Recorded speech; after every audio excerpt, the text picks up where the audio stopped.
কিন্তু তুই কেমন আছিস? আরে আমি ভালো আছি, তুই কেমন আছিস রে? আমি ভালো আছি। আমার ভালো লাগছে না, চল একটা জায়গা যাই। হ, চল আমরা ঢাকায় একটা নতুন ক্যাফে খুলছে, ওখানে ক্যাফেতে যাই আমরা খেতে যাই। কোন ক্যাফে? আরে জানাস না, পাগলা ক্যাফেতে। ও, তাহলে চল যাই। আচ্ছা ঠিক আছে চল। দেখছোস, এটাই পাগলা ক্যাফে। ওয়াও, পাগলা ক্যাফে তো অনেক সুন্দর। তাহলে চল যাই আমরা। হ্যাঁ চল।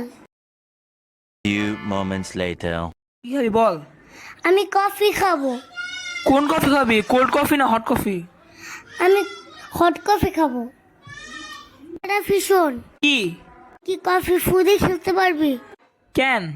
কারণ হট কফির দাম 50 টাকা আর কোল্ড কফির দাম 100 টাকা। তাহলে ফুদে খেতে হবে। ভাই রে ভাই, তোর খালার বোন চল আমার জায়গা বাসায় আয়। ফালতু।